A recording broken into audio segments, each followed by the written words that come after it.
Έλα, τρέμουν τα πόδια σου. Έλα στην οικιά μας αδέρφη, η ομογενής της αδέρφη από επάνω μη. Yeah. Τόσο μακριά ήρθαμε, from επάνω μη. Του Πολύχνη. Πες γεια στη μάνα. Hello, mom. What's up? Έτσι. Και έτσι, και μετά. Έτσι να μαθαίνει. Στην υγειά μας. Να είμαστε Στην καλά. υγειά της μπέμπας Έλα, μας. Στην υγειά της μπέμπας. Έλα, Έτσι, σηκώμε του σογιού. ήρθε η διάδοχος. Έτσι, Αυτή τον θα μας τα ήπιαμε, φάει τον όλα. Και για να το πω αρχαία ελληνικά, we fucked up. Τέλος πάντων.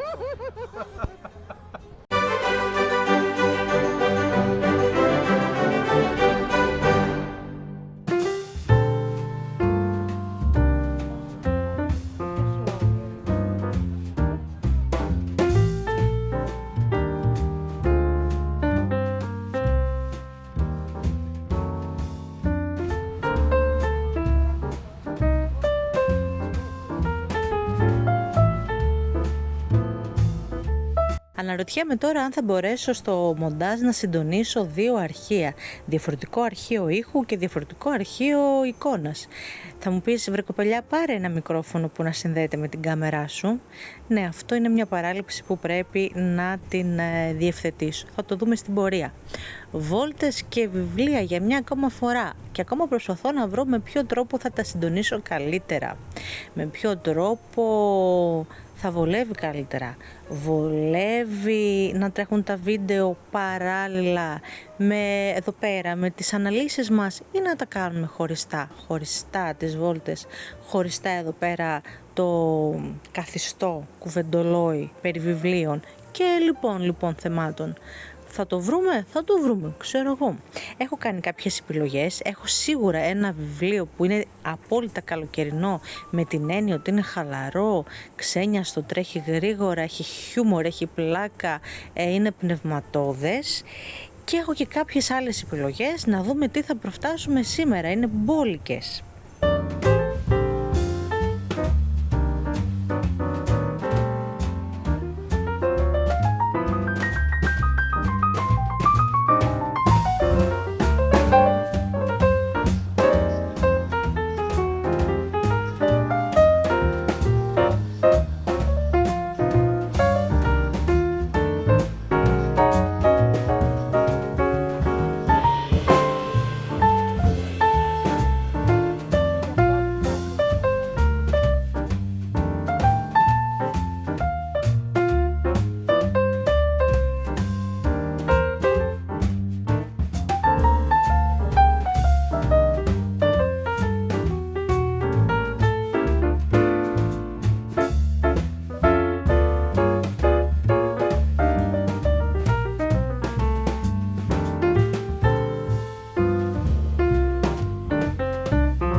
Λοιπόν, ξεκινάω με ένα βιβλίο που κυκλοφορεί πολύ στα social media σαν πρόταση, γι' αυτό και εγώ το επέλεξα να το ακούσω στο Jukebooks και νομίζω ότι επάξια έχει γνωρίσει επιτυχία και είναι το, μισό λεπτό να σας πω, πώς να μεγαλώσετε χωρίς αξιοπρέπεια, της Claire Pooley.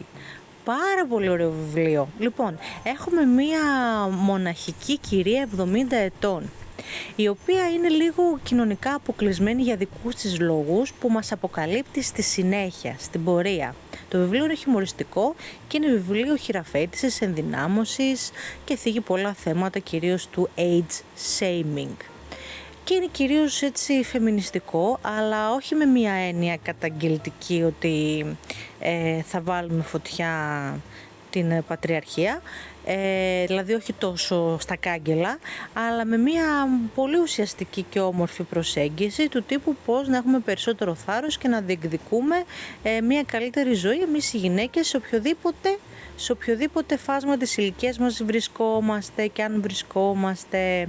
Και έχουμε λοιπόν την πρωταγωνίστρια, μια πολύ active αθλητική 70χρονη γυναίκα, που ενώ είναι αθλητικότατη γυμνάζεται, κάνει πιλάτες, κάνει γιόγκα, είναι τετράγερη, είναι σούπερ δραστήρια, παρόλα αυτά παριστάνει λίγο την ανήμπορη, έχει ένα μπαστούνι που το έχει σαν βιτρίνα, κυρίως για να το χρησιμοποιεί σαν αμυντικό όπλο σε περίπτωση επίθεσης και για να στείνει παγίδες σε κακόβουλους ανθρώπους, τύπου δεν τρέπεσαι να φέρεσαι έτσι σε μια γιαγιάκα. Λίγο έτσι το προσποιείται, ενώ είναι ακμαία, ενώ είναι νιάτα φορτωμένη και λύνει και ράβει. Λοιπόν, αυτή η γυναίκα για κάποιο λόγο ζει απομονωμένη, κοινωνικά απομονωμένη, για κάποιους πολύ μυστηριώδεις λόγους που θα μας αποκαλύψω το βιβλίο στη συνέχεια. Και εγώ δεν μπορώ να σας τους αποκαλύψω γιατί θα είναι spoiler. Λοιπόν, και αφού ζει λοιπόν απομονωμένα για κάποιους δικούς της λόγους, μπαίνει σε μια διαδικασία να αναθεωρήσει λίγο τη ζωή της και να επανενταχθεί στο κοινωνικό σύνολο. Οπότε ο καλύτερος τρόπος είναι να μπει σε μια ομάδα από αυτές τις ομάδες του Δήμου, σε ένα σύλλογο ας πούμε, που υπάρχουν πολιτιστικοί σύλλογοι στους Δήμους. Είμαστε νομίζω Αγγλία, αν δεν κάνω λάθος, πάντως είμαστε σε μια χώρα του εξωτερικού, ή Αγγλία ή Αμερική. Εγώ αυτά δεν τα δίνω πολύ σημασία. Λοιπόν, αλλά υπάρχουν και εκεί τέτοιες δομές και υπάρχουν και εκεί πάρα πολλά προβλήματα συντήρησης αυτών των δομών. Με έκπληξή μου εντοπίζω τα ίδια μοτίβα διαφθοράς με την Ελλάδα, τύπου ότι υπάρχει ένα κτίριο που φιλοξενεί τις δράσεις του Δήμου για διάφορες κοινωνικές ομάδες, αλλά δεν έχει καλή χορηγία, δεν έχει καλή επιδότηση, δεν στηρίζεται οικονομικά από την πολιτεία. Ανταυτού θέλουν να τον καταργήσουν κιόλας για να δώσουν τις εγκαταστάσεις σε μια μεγάλη εταιρεία να κάνει τα δικά της. Κλασικά εικονογραφημένα, και βλέπω ότι αυτά συμβαίνουν και σε προηγμένα κράτη. Λοιπόν, οπότε η κυρία εντάσσεται σε μια τέτοια ομάδα, σε μια κοινωνική ομάδα ηλικιωμένων, και στην αρχή βιώνει μια έντονη δυσφορία, αλλά οι καταστάσεις και οι συνθήκες θα τη φέρουν πολύ κοντά με τους υπόλοιπους, με τα υπόλοιπα μέλη της ομάδας, και κυρίως με την υπεύθυνη της ομάδας, που είναι μια νεότερη γυναίκα, η οποία έχει πάρα πολλά προβλήματα μέσα στο σπίτι της και στο γάμο της, και θέλει να κάνει και αυτή μια επανεκκίνηση στη ζωή και να κάνει ένα reboot στη ζωή της. Ήταν μια γυναίκα η οποία αποσύρθηκε από τη δουλειά για να φροντίσει την οικογένεια και να μεγαλώσει τα παιδιά, και μέσω αυτής της δράσης της υπευθύνου ενός συλλόγου προσπαθεί να κάνει πάλι τα πρώτα της βήματα σε μια όριμη ηλικία στο κομμάτι της δουλειάς και της καριέρας, και βρίσκει πάρα πολλά εμπόδια και κυρίως ένα σύζυγο που την αμφισβητεί. Και αυτές τώρα οι δύο γυναίκες, η υπεύθυνη και η 70χρονη κοτσονάτη που παριστάνει την ανήμπορη, θα έρθουν πάρα πολύ κοντά και θα καταστρώσουν πολλά σχέδια της διάσωσης του κτηρίου, των εγκαταστάσεων αυτών των συναντήσεων. Μιλάμε τώρα για ένα πολυχώρο, όπως συμβαίνει στους Δήμους, ένα πολυχώρο που συστεγάζει πάρα πολλές συλλογικότητες με δράσεις πολιτιστικές, αθλητικές και πάει λέγοντας. Και υπάρχει μια κακιά εταιρεία που θέλει να αρπάξει το φιλετάκι για δικούς της σκοπούς. Και αυτές οι γυναίκες μαζί με την υπόλοιπη ομάδα, με πάρα πολλές παράλληλες ιστορίες ανθρώπων, κοινωνικές προεκτάσεις, προσωπικά βιώματα, προσωπικές ιστορίες, δράματα κλπ. Όλα με χιούμορ αποδομένα, αφηγημένα. Λοιπόν, ψάχνω την παθητική, δεν μπορώ να τη βρω. Εξιστορημένα, ωραία. Όλα αυτά με χιούμορ εξιστορημένα, και όλοι αυτοί μαζί κάνουν κάτι και περνάνε πολύ καλά και γελάμε εμείς και γελάνε και αυτοί, και είναι πάρα πολύ χαρούμενη και ευχάριστη ιστορία, γενικά ενδυνάμωσης, εμψύχωσης των δεύτερων ευκαιριών και της λογικής ότι ποτέ δεν πρέπει να το βάζουμε κάτω και πάντα να ξεκινάμε από το 0. Είναι ένα βιβλίο που έχει πολλά plot twist και πολλές αποκαλύψεις και μυστηριώδεις ιστορίες και πολλά. Πάρα πολύ ωραίο βιβλίο, χαίρεσαι ότι το διαβάζεις. Και είναι σοβαρό βιβλίο, δεν είναι δηλαδή απλά έτσι να γεμίζουν οι σελίδες. Είναι και χιουμοριστικό και σοβαρό. Μπράβο. Αυτό, παιδιά, νομίζω ότι είναι σούπερ. Πάμε στο επόμενο.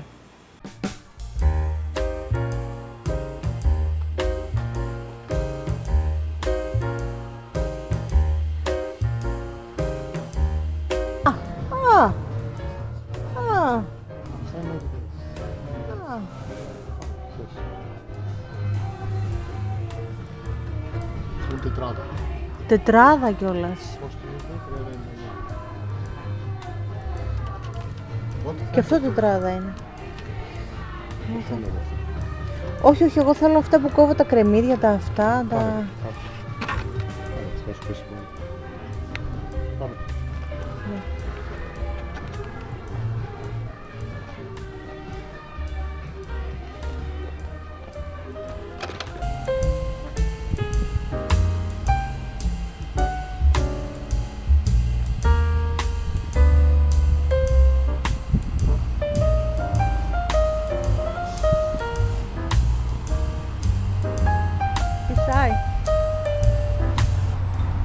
Δεν είμαστε οι μόνοι που αναζητούμε τη δροσιά.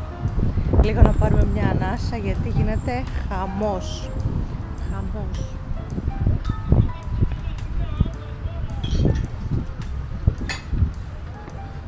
Καλημέρα.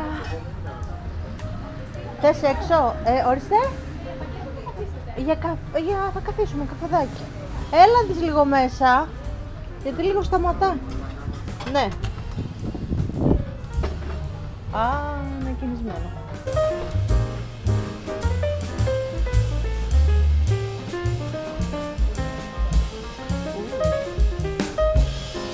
Μεγιά. Ναι. Ναι.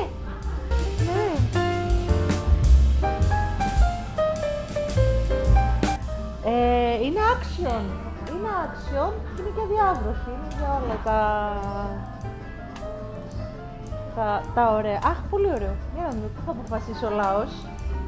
Μέσα ή έξω, ειδού η απορία.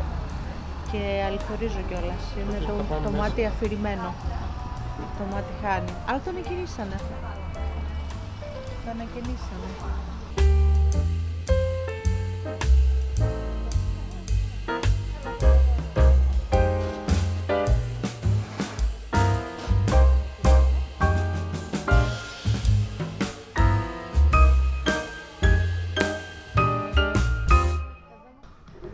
Λίγο να δραστούμε.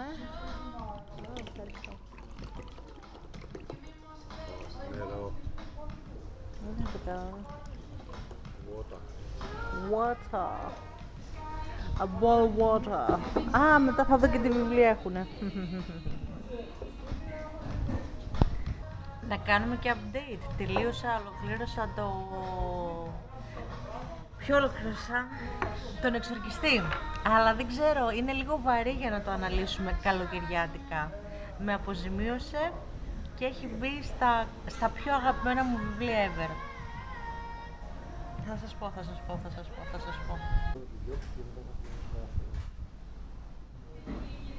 Θα βρω γιατί ωραίος που είναι. Θέλετε κανέλα ή σοκολάτα? Τίποτα. Έτσι. Σε όλο καριέρα. Ευχαριστούμε.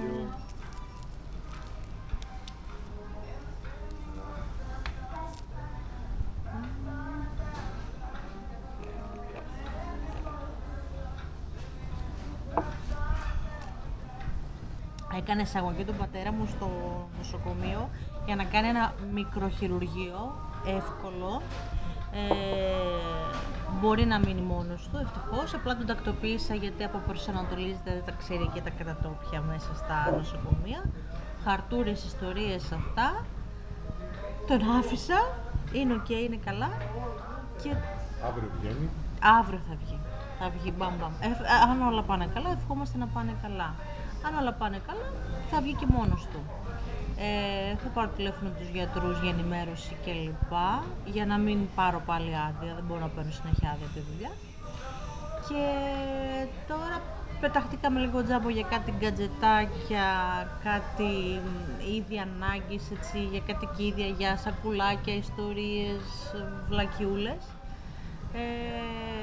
Διάλειμμα για καφέ και λίγο σούπερ μάρκετ ΑΒ και μετά επιστροφή δουλειά. Αυτά όμως, εντάξει, κάτι γίνεται. Πάμε τώρα σε κλασικά αναγνώσματα που μπορούν όμως να σταθούν και στην παραλία. Και ξεκινάω με το juicy βιβλίο, με το πάρα πολύ ωραίο βιβλίο Madame Bovary, του Gustave Flaubert. Πρώτη φορά διαβάζω Flaubert, είναι από τα κενά που ήθελα να καλύψω και ενθουσιάστηκα. Στην αρχή νόμιζα ότι είναι μια ιστορία, ένα βιβλίο, ένα μυθιστόρημα που κατηγορεί τις γυναίκες, που θέλει λίγο να τις κακολογήσει στο θέμα των σχέσεων, αλλά αποδεικνύεται ένα πολύ τρυφερό και δυνατό ψυχογράφημα με πολλές κοινωνικές προεκτάσεις, γραμμένο σε έναν παλαιότερο αιώνα, όπου εκ των πραγμάτων η θέση της γυναίκας ήταν πάρα πολύ δύσκολη. Είμαστε τώρα κάπου στην επαρχία και έχουμε έναν γιατρό, ο οποίος χειρεύει από έναν γάμο συμφέροντος και επιτέλους επιλέγει μία σύντροφο της αρεσκίας του. Όμως αυτή η πρωταγωνίστρια, που είναι και η κεντρική ηρωίδα του βιβλίου, πάντα τα ονόματα δεν μπορώ να τα συγκρατήσει ο κόσμος να χαλάσει, και αυτό το βιβλίο το άκουσα στο Jukebox. Αυτή η ηρωίδα λοιπόν έχει το ανικανοποίητο μέσα της. Δεν αντέχει τη μονοτονία της συζυγικής ζωής, δεν αντέχει τη μονοτονία της επαρχίας και έχει μεγάλη ανάγκη από δράση, από έντονες συγκινήσεις. Προσπαθεί να ανακαλύψει τον εαυτό της, βιώνει ενοχές, και να πούμε ότι είμαστε σε μια εποχή που η θέση της γυναίκας ήταν να είναι στο σπίτι. Δηλαδή ήταν μια γυναίκα αυτή με περίσσια ενέργεια και όραμα και όρεξη, που ο προορισμός της θα ήταν κάλλιστα να έχει και αυτή μια δουλειά ή μια σταδιοδρομία που θα της προσφέρει συγκινήσεις και προοπτικές. Ανταυτού, το έντονο ταπεραμέντο της έπρεπε να εγκλωβιστεί μέσα σε ένα σπίτι και να παίζει το ρόλο της αφοσιωμένη συζύγου, ακολουθώντας το μονότονο πρόγραμμα του συζύγου της. Οπότε όλη αυτή η ανία και η πλήξη και η απουσία έντονων συναισθημάτων την οδηγούν σε εξωσυζυγικές σχέσεις, και εκεί βιώνει τη μεγάλη σύγκρουση ανάμεσα στο πρέπει και στο θέλω, ανάμεσα στο σωστό και το λάθος, ανάμεσα στις ενοχές και στην επιθυμία, ανάμεσα σε πάρα πολλά πράγματα. Βιώνει τη ματέωση, θέλει να νομίζει ότι μπορεί να βρει την ευτυχία ακολουθώντας κάποιον άλλον σύντροφο. Εκεί ματαιώνεται, γιατί συνειδητοποιεί ότι όσοι την προσεγγίζουν ακριβώς για να έχουν μια ελεύθερη σχέση, τον ελεύθερο τους χρόνο, και όχι για να δεσμευτούν και να αφοσιωθούν. Θίγονται πάρα πολλά ζητήματα. Το βιβλίο είναι εξαιρετικά γραμμένο. Σε μαγεύει, σε ταξιδεύει, σε πηγαίνει σε μια άλλη εποχή, αποδίδει τέλεια τα συναισθήματα, αποδίδει τέλεια τα σκαμπανεβάσματα, τα συναισθηματικά, κάθε πτυχή της ψυχολογίας των ηρώων, κάθε πτυχή της καθημερινής ζωής, χωρίς να γίνεται βαρετό. Ενθουσιάστηκα.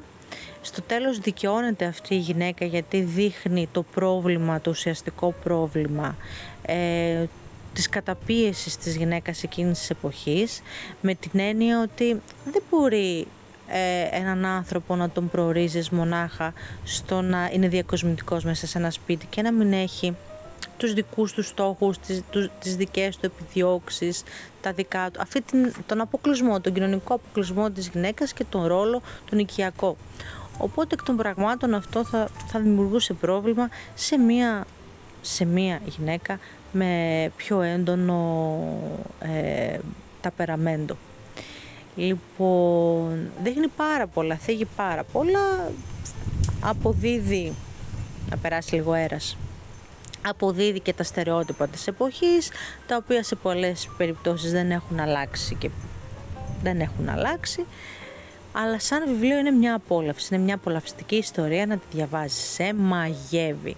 Δεν έχω δει τις κινηματογραφικές μεταφορές, μπαίνω τώρα στη διαδικασία να θελήσω να τις δω, γιατί η ιστορία είναι πάρα πολύ ωραία. Μπράβο, δηλαδή ήταν ένα κενό που έπρεπε να καλύψω.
Δεύτερο κλασικό βιβλίο, και το πάω λίγο με χρονολογική σειρά. Από το 19ο αιώνα πηδάμε τώρα στις αρχές του 20ου ή και στη μετάβαση από τον 19ο στον 20ο, και πάμε σε Francis Scott Fitzgerald. Κλασικά εικονογραφημένα, αλλά με ένα βιβλίο το οποίο δεν είναι από τα πιο δυνατά του. Αλλά το διάβασα γιατί είναι κλασικό και θέλω να καλύψω όλη τη βιβλιογραφία του Fitzgerald, ο οποίος γράφει απολαυστικά, γράφει όχι μαγικά, απολαυστικά, σε μεταφέρει σε πράγματα και σε εικόνες και σε εποχές και σε σκηνικά με την αφήγησή του. σου μεταδίδει κινηματογραφικά τα γεγονότα. Λοιπόν, η άλλη όψη του παραδείσου. Λοιπόν, τι γίνεται, η άλλη όψη του παραδείσου δεν έχει ένα δυνατό σενάριο με αρχή, μέση και τέλος, κάπως. Είναι πάλι ένα βιβλίο, αυτό που λέμε coming of age, ενηλικίωσης, και παρακολουθούμε την πορεία από το σχολείο στα πρώτα στάδια της σταδιοδρομίας, τα πρώτα σκερτήματα μέχρι τα πρώτα παντρολογήματα. Επικεντρώνεται σε έναν ήρωα, ο οποίος προσπαθεί να ανελιχθεί και να ενσωματωθεί στην αστική κοινωνία, και παρακολουθούμε μέσα από τη δική του ζωή και τη ζωή των υπόλοιπων συνομιλίκων που όλοι ανήκουν στην αστική κοινωνία.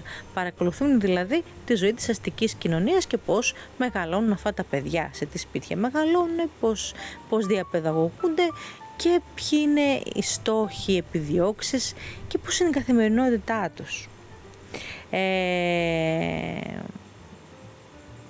Πιο πολύ καταπιάνεται με τέτοια πράγματα. Είναι σαν ντοκιμαντέρ του πώς ζούσαν εκείνη την εποχή οι αστεί της Αμερικής και της Ευρώπης, κυρίως της Αμερικής. Με φόντο τους πολέμους, με φόντο τα ηρωικά κατορθώματα, πώς οι πόλεμοι τότε επηρέαζαν πάρα πολύ την ψυχοσύνθεση των νέων και ειδικά των αγοριών, πώς τους έβαζε σε μια διαδικασία να σκέφτονται ζητήματα αρετής, ζητήματα ηρωισμού, ζητήματα κατορθωμάτων υψηλών ιδανικών κλπ. Πώς τα κινήματα τα πολιτικά και οι ζυμώσεις έμπαιναν μέσα στην καθημερινότητά τους και ήταν το κεντρικό θέμα των συζητήσεών τους. Αυτοί δηλαδή όλη την ώρα ερωτοτροπούσανε, φλερτάρανε, ερωτεύονταν πάρα πολύ, είχαν κοπέλες, χωρίζαν, τα ξαναβρίσκανε, παντρεύονταν, αραβωνιάζονταν. Είχαν πάρα πολύ μια πάρα πολύ κλίση και πάρα πολύ μεγάλη έφεση στα έντονα ρομάντζα. Δεν ξέρω αν είναι αυτό προνόμιο μιας τάξης που δεν έχει προβλήματα άλλα, οπότε έχει όλη την άνεση και την ανεμελιά να αφοσιωθεί σε ρομάντζα και τα ρομάντζα να είναι το επίκεντρο της καθημερινότητάς τους, και το κυνήγι του πιο δυνατού έρωτα, όμως έχει τη χαριτομενιά του αυτό. Και παράλληλα με τα ρομάντζα και τους έρωτες και τις φιλίες που φτιάχνουν, χαλάνε, παράλληλα υπάρχει ένας μεγάλος πολιτικός και φιλοσοφικός αναβρασμός γύρω από θέματα τέτοια, φιλοσοφίας, πολιτικής, ιστορίας και πάει λέγοντας. Είναι πάρα πολύ ωραίο το βιβλίο να το διαβάζεις, είναι πάρα πολύ ωραίο να παρακολουθείς και να παρατηρείς μια άλλη εποχή. Είναι πάρα πολύ όμορφο. Αλλά αυτό δεν έχει κάποια ιστορία που να πεις ότι που θες να την παρακολουθήσεις με ενδιαφέρον, ότι θέλω να μάθω για την ζωή αυτών των ανθρώπων. Δηλαδή δεν ταυτίζεσαι με κάποιους ήρωες και με τη ζωή τους. Γενικά είσαι σαν παρατηρητής που κάθεσαι και χαζεύεις τις διπλανές παρέες, πώς ζουνε και πώς δεν ζουνε και τι περνάνε και τι δεν περνάνε. Πάρα πολύ ωραίο, έχει την ανεμελιά του, γιατί φυσικά αυτοί οι άνθρωποι δεν έχουν προβλήματα σοβαρά με την έννοια να κινδυνεύουν, με την έννοια να μην μπορούν να... Η ζωή τους είναι στρωμένη, είναι όμορφα στρωμένη και η αγωνία της ζωής τους είναι το πόσο ψηλά θα φτάσουν. Αυτό είναι. Δεν έχουν αγωνία του τύπου πώς θα τα καταφέρουν στη ζωή και πώς θα είναι ασφαλείς οικονομικά και σωματικά κλπ. Αυτά που έχουν οι κοινοί θνητοί έχουν το πόσο ψηλά θα φτάσουν και ποιο είναι το ιδεώδες του ανθρώπου και το ιδεώδες της κοινωνίας, το ιδανικό και πάει λέγοντας. Ωραία ζητήματα, πολυτέλειες, όμορφα. Αυτά.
Να χαιρόμαστε τον Ειρήκο.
Και το επόμενο είναι δεκαετία του 60. Με το που το είδα να έχει ανέβει στο Jukebox, λέω εδώ είμαστε. Κουρδιστό πορτοκάλι. Κουρδιστό πορτοκάλι, το βιβλίο πίσω από τη γνωστή ταινία. Από αυτή την σκανδαλώδη ταινία του Kubrick. Λοιπόν, συγγραφέας ο Άντονι Μπέργκες. Αν το λέω σωστά, δεν τα πάω καλά με τις προσφωνήσεις των ονομάτων. Δεν ξέρω πώς διαβάζονται. Λοιπόν, αστοιχείωτη. Θα με διορθώνετε. Άντονι Μπέργκες, το κουρδιστό πορτοκάλι. Συγκλονιστικό.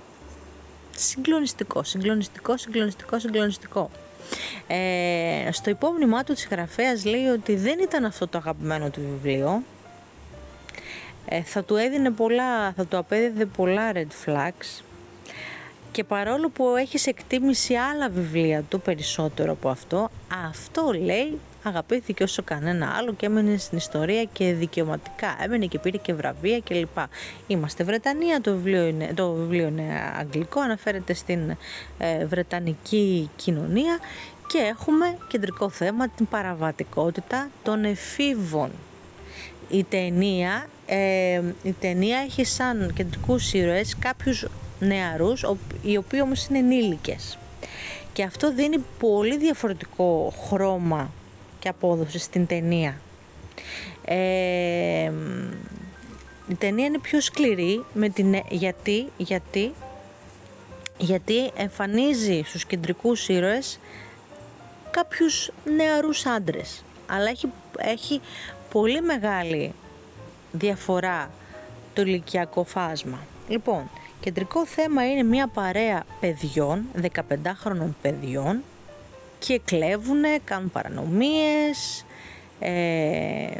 επιτίθενται σε κόσμο, βιάζουν, κάνουν πολλά άσχημα πράγματα, πάρα πολλά άσχημα πράγματα και τα κάνουν με μια παρόρμηση και με μία δίψα και με μία ανάγκη να περάσουν καλά, χωρίς να γνωρίζουν, με μία έλλειψη συνείδησης, ότι αυτό δεν είναι κάτι κακό, είναι αυτό που έχουμε εμείς ανάγκη για να περάσουμε καλά και με μία πρόθεση χλευασμού της κοινωνίας και των μεγάλων, με απόλυτο χλευασμό της κοινωνίας και των μεγάλων. Ο συγγραφέας χρησιμοποιεί μία σπάνια διάλεκτο για να αφηγηθεί την ιστορία του, που στη μετάφραση την έχουν κρατήσει στην ελληνική μετάφραση αυτή τη διάλεκτο. Έχει πολλούς ιδιωματισμούς τσιγκάνικους και όταν τους ακούς καταλαβαίνεις ότι είναι σλάβικης προέλευσης και έχουν κάτι το ρουμάνικο, γιατί έχουν κάτι που συνδυάζει τη λατινική γλώσσα και την σλαβική γλώσσα και αμέσως καταλαβαίνεις ότι είναι ρουμάνικη η ρίζα. Και το περιγράφει μέσα στο βιβλίο, το διασαφηνίζει ότι είναι διάλεκτος τσιγκάνικη και είναι διάλεκτος των παιδιών της εργατικής τάξης, που κάποια είναι και Ρωμά της Βρετανίας και έχουν αυτή την δική τους διάλεκτο που είναι συνδυασμός αργό και ρουμάνικης διαλέκτου και έχει πάρα πολύ ενδιαφέρον. Μέσα στις προτάσεις αρχίζεις και καταλαβαίνεις τι σημαίνει η κάθε λέξη, τι περιγράφει και σου μεταδίδει πραγματικά μια άλλη αίσθηση, μιας έτσι συμμορίας, κάτι αλητόπεδων που τα αμφισβητούν όλα και θέλουν να τα διαλύσουν όλα και να τα κάνουν όλα λαμπόγελο. Αυτό το παιδί μας λέει μέσα στο βιβλίο ο κεντρικός ήρωας, ο αρχηγός της συμμορίας. Μας διευκρινίζει ότι είχε βγει από το αναμορφωτήριο και μέσα στο αναμορφωτήριο έγινε ακόμα πιο βίαιο αυτό το παιδί. Ήταν παραβατικό και έγινε ακόμα πιο παραβατικό από τη βιαιότητα που γνώρισε μέσα στο αναμορφωτήριο και τα βασανιστήρια της νουθεσίας. Οπότε βγήκε έξω από το αναμορφωτήριο ακόμα πιο εγκληματικό και παραβατικό και αντλούσε μεγάλη ικανοποίηση από δύο πράγματα. Από τη μουσική, λάτρευε την κλασική μουσική και ειδικά τον Μπετόβεν, τον είχε έρωτα, λάτρευε την κλασική μουσική και το έγκλημα. Και το έγκλημα. Οι εξιστορήσεις είναι πάρα πολύ ενδιαφέρουσες, έτσι σου δίνει υλικό και παραστάσεις και λες και μετά, έχει και την αγωνία του. Παρακολουθούμε πώς θα καταλήξει στα χέρια της αστυνομίας και εκεί έχουμε το βιβλίο γίνεται δυστοπικό με την έννοια ότι μας μεταφέρει σε μια φανταστική Βρετανία όπου επικρατεί κάτι σαν καθεστώς φασιστικό περίπου, όπου εφαρμόζουν κάποια πειράματα στους νέους. Παίρνουν τους νέους, αυτό που είδατε και στην ταινία, παίρνουν τους νέους και τους κάνουν μια περίεργη πλήση εγκεφάλου για να τους προγραμματίσουν όπως θέλουν αυτοί, με πρόφαση την εξυγίανση και τον εξευγενισμό, και τους κάνουν πάρα πολλά γυμνάσια και πειράματα έτσι, ψυχολογικά, νευρολογικά, για να τους υπνοτίσουν, να τους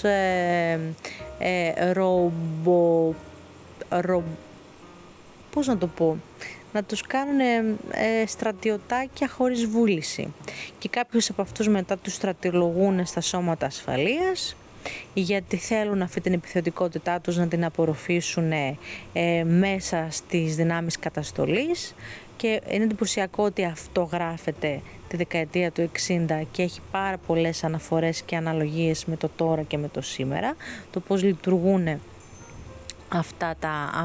αυτές οι πολιτικές. Και μετά έχουμε και το αντίπαλο δέος, το κόμμα της αντιπολίτευσης, το οποίο είναι πάρα πολύ προοδευτικό και νεοτεριστικό και θέλει να χρησιμοποιήσει αυτές τις πρακτικές της κυβέρνησης για να ρίξει την κυβέρνηση και να το χρησιμοποιήσει όλο αυτό το κομμάτι σαν σκάνδαλο, δηλαδή αυτά τα περίεργα πειράματα, να τα χρησιμοποιήσει σαν σκάνδαλο για να πέσει η κυβέρνηση. Οπότε μέσα στο κομμάτι του βιβλίου μπλέκεται και πάει έντονα και η πολιτική και οι πολιτικές ατζέντες των αντίπαλων στρατοπέδων. Λοιπόν, και στη μέση πώς είναι αυτά τα παιδιά που αντιλαμβάνονται ότι είναι πιόνια μιας κοινωνίας, ότι αυτά δεν καταλαβαίνουν και πολλά. Το μόνο που καταλαβαίνουν είναι οι παρορμήσεις τους, ότι είναι σε μια διαδικασία που η ανάπτυξή τους είναι λανθάνουσα και δεν μπορούν να διαχωρίσουν το σωστό από το λάθος, μέσα σε έναν κόσμο προσβλητικό που δεν τον εμπιστεύονται, και η αντίδρασή τους μέσα σε αυτόν τον κόσμο είναι η βία. Είναι πάρα πολύ σημαντικό που μέσα στο βιβλίο οι χαρακτήρες είναι 15 ετών και όχι 20 φεύγα όπως είναι στην ταινία, γιατί μπορείς να δεις μια άλλη διάσταση της ταινίας και όχι απλά να εστιάσεις στη βία, γιατί εμένα η ταινία μου έβγαλε την αίσθηση ότι είναι κάποια τσογλάνια 20 κάτι που αξίζει να τιμωρηθούν. Δηλαδή αυτό το πράγμα μου έβγαλε η ταινία και δεν μου έδωσε την κοινωνική διάσταση του προβλήματος όπως μου το δίνει το βιβλίο εδώ, το οποίο είναι συγκλονιστικό, και παρακολουθούμε πάλι την ενηλικίωση αυτών των παιδιών και πώς επανέρχονται στα συγκαλά τους, βρίσκουν τα πατήματά τους μέσα από το πέρασμα του χρόνου, ότι μαζί με την ενηλικίωση έρχεται και καταλαγιάζουν όλα αυτά τα ένστικτα τα άγρια και μαλακώνουν από μόνοι τους, όχι επειδή κάποιος τους το επέβαλε ή κάτι έγινε και κάτι άλλαξε, απλά και μόνο επειδή μεγάλωσαν και άλλαξε η χημεία του εγκεφάλου τους και έφυγε όλη αυτή η επιθετικότητα και μπήκαν σε μια σειρά και σε μια ροή και αποφάσισαν από μόνοι τους ότι θέλουν μια υπεύθυνη ζωή, κάπως έτσι. Και έχει έναν πάρα πολύ ωραίο παραλληλισμό για την νιώτη και την εφηβεία. Λέει ότι την εξηγεί πάρα πολύ ωραία, ότι η εφηβεία είναι σαν τα εκείνα τα ανθρωπάκια, τα κουρδιστά παιχνιδάκια που τα κουρδίζεις και αυτά πηγαίνουνε. Και το μόνο που θέλει στην τελική ένα παιδί στην εφηβεία είναι απλά να κάνει πράγματα, να κάνει έντονα πράγματα, να ζει έντονες καταστάσεις που θα καταλαγιάσουν την επιθετικότητά του. Ότι όλη αυτή η επιθετικότητα του εφήβου είναι σαν ένας μηχανισμός σαν καύσιμο που πρέπει κάπως να εκτονωθεί οπωσδήποτε. Και αυτό θα εκτονωθεί ακόμα και μέσα από παραβατικές πράξεις, χωρίς να εννοεί ότι αυτός είναι ο κανόνας για όλους τους εφήβους, αλλά ότι είναι μια ροή, μια φυσική ροή. Και όσο πιο πολύ, ας πούμε, η κοινωνία, οι συνθήκες γύρω τριγύρω πυροδοτούν κι άλλο τα βία ένστικτά τους μέσω της απογοήτευσης από τον κόσμο των ενηλίκων, αυτά γίνονται πιο ακραία. Λοιπόν, συγκλονιστικό, παιδιά. Συγκλονιστικό. Δεν είναι συγκλονιστικό. Λοιπόν, τώρα σε τι φάση είμαι? Νομίζω αυτά. Να πω και δύο αγγλικά, αν διαβάζετε αγγλικά βιβλία. Υπάρχουν δύο βιβλία που μπορείτε να τα βρείτε και σε ελληνικά βιβλιοπωλεία, στην πολιτεία, ακόμα και στην πλατφόρμα του Scrooge. Είναι δύο ωραία βιβλία. Το ένα είναι ενός μοναχού, θα σας πω, The Practice of Not Thinking, του Ριnoshuki Koike. Είναι ένας βουδιστής μοναχός, ο οποίος μιλά για το πώς να καταλαγιάσεις το μυαλό και την περιττή σκέψη και τους διαρκείς λογισμούς. Και έχει πάρα πολλά πρακτικές λύσεις και πρακτικές συμβουλές εξαιρετικές και πώς να συγκεντρώνεσαι περισσότερο. Είναι χρήσιμο, είναι εξαιρετικά χρήσιμο και εγώ κρατάω από όλα όσα έχει γράψει ανά τομέα της ζωής μας. Κρατάω αυτό που ήταν και η δική μου πεποίθηση, ότι ό,τι και να γίνεται πρέπει να εστιάζουμε μονάχα στα θετικά και να μην, ειδικά στο θέμα του κόσμου γύρω μας, γύρω τριγύρω. Μην κουνάς την κάμερα, αγάπη μου. Δεν κουνάς την κάμερα. Η ρουλίτσα είναι αυτή. Ρούλα μου. Τη γρούλα μου. Χαδιάρα μου. Εδώ μεταξύ βλέπετε το... εδώ πέρα. Πώς το λένε αυτό, ρε παιδί μου, το τελάρο, που είναι το έβαλα για να σηκώσω τον τρίποδα πιο ψηλά. Μιλάμε τώρα παραγωγάρα εδώ. Μιλάμε ότι είμαστε παραγωγάρα. Τα backstage. Λοιπόν, και λέει ότι είναι πάρα πολύ σημαντικό να μην παρασυρώμαστε από τα άσχημα του κόσμου και σε επίπεδο παγκόσμιας επικαιρότητας και σε επίπεδο της μικρής μας κοινότητας γύρω τριγύρω, να μην εστιάζουμε στα δυσάρεστα, να κοιτάμε τη δουλειά μας και να εστιάζουμε μονάχα σε αυτά που έχουν αξία και σε αυτά που είναι δημιουργικά και παραγωγικά. Ποτέ με τα δυσάρεστα, γιατί εκπαιδεύεται ο εγκέφαλος να εντοπίζει τα δυσάρεστα. Εκπαιδεύεται ο εγκέφαλος να βλέπει μόνο τα δυσάρεστα και τελικά να χτίζει μια πραγματικότητα στην οποία υπάρχει μονάχα ζόφος. Οπότε η καλύτερη επιλογή για ένα ήρεμο νευρικό σύστημα και για μια ευτυχισμένη ζωή είναι να επικεντρωνόμαστε μονάχα στα καλά παραδείγματα και στις θετικές δραστηριότητες. Λοιπόν, και πόσο χρόνο έχω, ένα ακόμα αγγλικό και τελευταίο βιβλίο, Ιαπωνία πάμε πάλι, όπως την άλλη φορά. How to hold someone in your heart. Πώς να κρατήσεις έναν άνθρωπο μέσα στην καρδιά σου. Της Μιζούκι Τσοτζιμούρα. Λοιπόν, αν θέλετε να το διαβάσετε στα αγγλικά, υπάρχει και στο YouTube αν το αναζητήσετε σε audiobook. Λοιπόν, πρωτότυπο βιβλίο, χαλαρό, όχι κάτι συναρπαστικό με την έννοια ότι πω συγκλονίστηκα. Είναι ένα feel good βιβλίο, ένα αξιόλογο feel good βιβλίο. Μιλάμε τώρα για η Ιαπωνία, οπότε μπαίνουμε μέσα και σε παραδόσεις σαμανικές. Έχουμε έναν κεντρικό ήρωα, ο οποίος είναι κάτι σαν σαμάνος και επικοινωνεί με τους νεκρούς. Και κάθε φορά τον προσφέρει τις υπηρεσίες τους σε οικογένειες και τους φέρνει σε επαφή με κάποιον θανόντα. Αυτό γίνεται με αμοιβή. Οπότε παρακολουθούμε διάφορες ιστορίες ανθρώπων που τον πλησιάζουν για να μεσολαβήσει αυτός και να τους φέρει σε επαφή με έναν άνθρωπο που έχει πεθάνει, με έναν δικό τους άνθρωπο που έχει πεθάνει. Και έτσι λοιπόν έχουμε κάποιες εξιστορήσεις σε σχέση με τη ζωή αυτών των ανθρώπων, τη σχέση που είχαν αυτοί οι άνθρωποι, γιατί φύγαν από τη ζωή, τη σχέση που είχαν με τα συγκινικά τους πρόσωπα, γιατί έφυγαν από τη ζωή, πώς έφυγαν από τη ζωή και τι είναι αυτό το ανεκπλήρωτο που έχει μείνει στη σχέση τους που πρέπει να αποκατασταθεί. Ωραίες αφηγήσεις, ωραίες ανθρώπινες ιστορίες, κοινωνικές, και παράλληλα με αυτές τις ιστορίες που είναι γύρω στις 5-6 και παράλληλα με αυτές τις ιστορίες παρακολουθούμε τον ήρωα που αρχίζει να αμφισβητεί αυτό το χάρισμά του και να κουράζεται από αυτό το χάρισμά του και να θέλει να κάνει μια αλλαγή στη ζωή του και να διαλέξει μια άλλη σταδιοδρομία με λιγότερους πεθαμένους.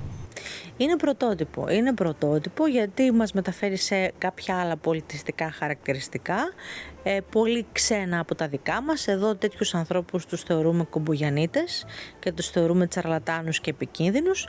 Εκεί όμως στην Ιαπωνία αυτό είναι κάτι που είναι μέσα στην παράδοσή τους και μέσα στην κουλτούρα τους και έχει μια σοβαρότητα. Πολύ ενδιαφέρον αυτό και είναι ένα ωραίο feel good βιβλίο για να το διαβάσεις, έτσι εύκολο στην ανάγνωση. Οι εξιστορήσεις είναι πολύ τρυφερές, κλασικά οι Ιαπωνέζοι γράφουν πολύ τρυφερά και μαλακά και μου αρέσει αυτό, έχουν μια πολύ ωραία ροή. Οπότε ναι, για τους αγγλομαθείς φίλους της παρέας που μπορείτε να διαβάσετε ή να ακούσετε κάτι στα αγγλικά. Εγώ αυτά τα ακούω και για εξάσκηση, για να εμβαθύνω περισσότερο στα αγγλικά και με βοηθάνε. Δηλαδή τα feel good βιβλία που είναι γραμμένα στα αγγλικά, επειδή έχουν εύκολο κείμενο και βατή ιστορία που μπορείς να την παρακολουθήσεις, είναι τα καλύτερα βιβλία για να κάνω μεγαλύτερη εξάσκηση στα αγγλικά. Λοιπόν, αυτά σας αφήνω για να μπορέσω και να μοντάρω. Ελπίζω παρά τον αέρα να είναι καλό το ηχητικό αποτέλεσμα.